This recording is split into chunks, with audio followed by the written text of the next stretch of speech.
स्वागत है। बात बिहार की करेंगे। आज से बिहार के चुनावी रण में कूदेंगी प्रियंका गांधी। बेगूसराय के बछवाड़ा में रैली करेंगी प्रियंका गांधी। बेगूसराय के बछवाड़ा में प्रियंका गांधी आज रैली करती हुई नजर आने वाली है। कुल मिलाकर कांग्रेस महासचिव प्रियंका गांधी आज बेगूसराय के बछवाड़ा में महागठबंधन प्रत्याशी शिव प्रकाश गरीबदास के पक्ष में जनसभा को संबोधित करती हुई नजर आने वाली हैं। बिहार विधानसभा चुनाव में प्रियंका गांधी की ये पहली रैली होगी। बछवाड़ा में महागठबंधन की ओर से कांग्रेस के प्रत्याशी शिव प्रकाश गरीबदास चुनावी मैदान में हैं और वहीं प्रशासन की ओर से सुरक्षा व्यवस्था चाक चौबंद कर दी गई है।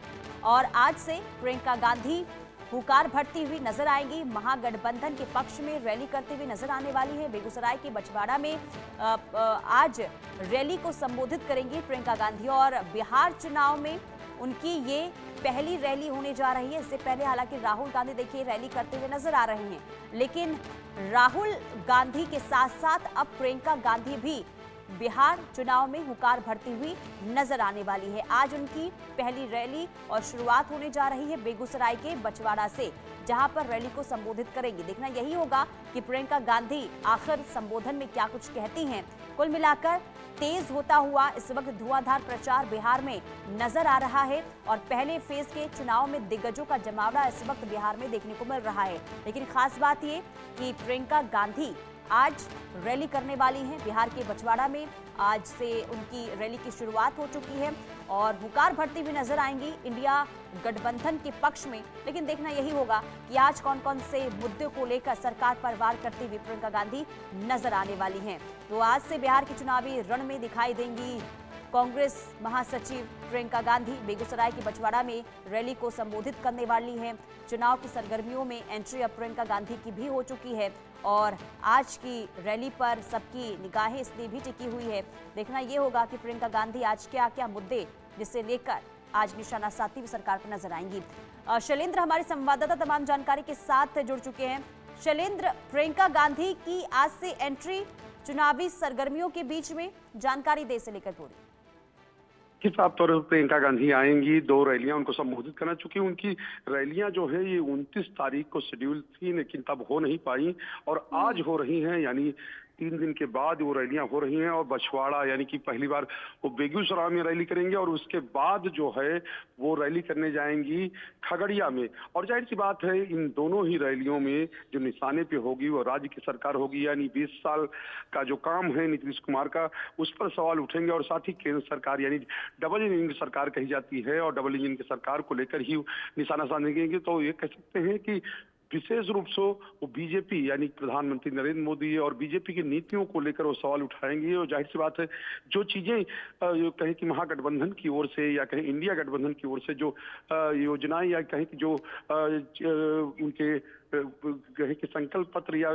तेजस्वी प्रण पत्र में जो चीजें कही गई हैं, कांग्रेस ने भी जिसको लेकर फॉर्म भरवाए हैं, यानी महिलाओं को 2500 रुपए देने का। और महिलाओं के लिए विशेष रूप से प्रियंका गांधी चूंकि इससे पहले भी आई थी और उन्होंने तब महिलाओं को लेकर अपनी योजनाओं के बारे में खुलासा किया, ने अपनी पार्टी और अपने गठबंधन की योजनाओं को खुलासा किया और ये कहा था कि जब नई सरकार आएगी तो जाहिर सी बात है आधी आबादी को उसका हक मिलेगा, उसको आवाज मिलेगी और महिलाओं को लेकर जो अत्याचार होते हैं, जो अपराध होते हैं, उसका भी मुद्दा वो लगातार उठाती रहेंगी। तो जाहिर सी बात है कि ये सब मुद्दे आज उनकी रैली में देखने को मिलेंगे और विशेष रूप से जो नीतीश कुमार का यानी बिहार सरकार का जो काम है और अभी जिस तरह से घटनाक्रम हुआ है या कहें कि जिस तरह से चुनाव में हिंसा हुई है और उसको लेकर भी सवाल जो है वो प्रियंका गांधी उठाती हुई दिख सकती है। यानी कि शैलेंद्र देखिए, जंगल राज के मुद्दे को लेकर लगातार प्रधानमंत्री हो, अमित शाह हो, वो कांग्रेस पर, आरजेडी पर लगातार निशाना इस वक्त साधते हुए नजर आ रहे हैं। लेकिन क्या माना जाए, जो हमने मोकामा में देखा है, जो हत्याकांड हुई है, इसके अलावा भी बीते 24 घंटे में हमने देखा कि 3 वारदात बिहार में देखने को मिली है। क्या इन तमाम मुद्दों की गूंज भी आज सुनाई दे सकती है क्या?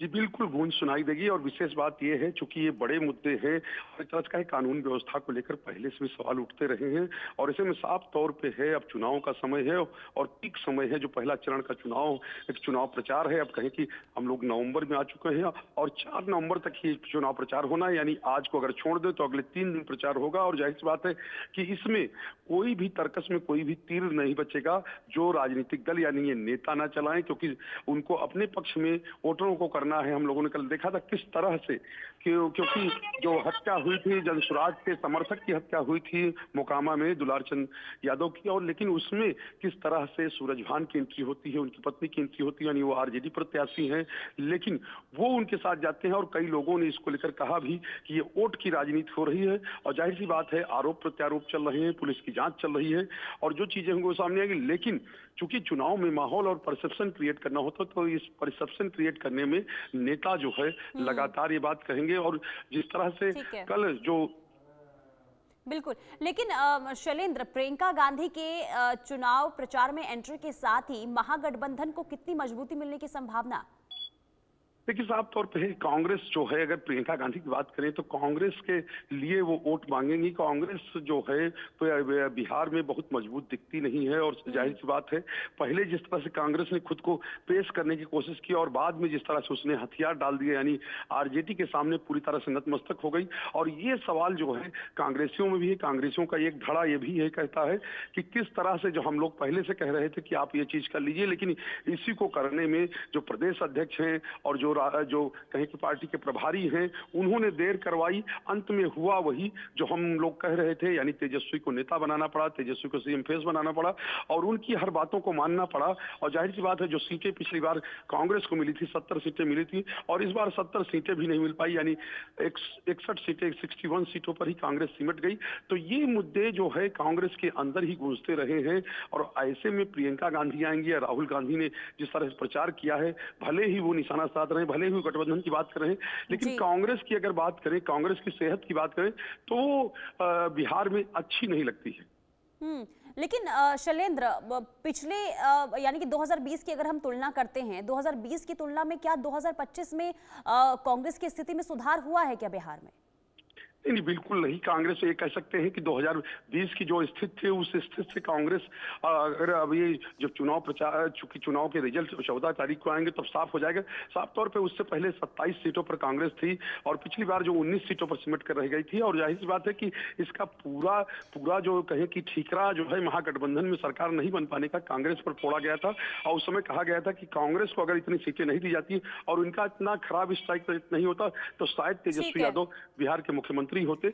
और जाहिर सी बात है कि इसको लेकर जो चीजें चल रही हैं, उनका असर भी इस चुनाव में देखने को मिल रहा है। चलिए, ठीक है, बहुत शुक्रिया शैलेंद्र तमाम जानकारी देने के लिए। तो देखिए, बिहार में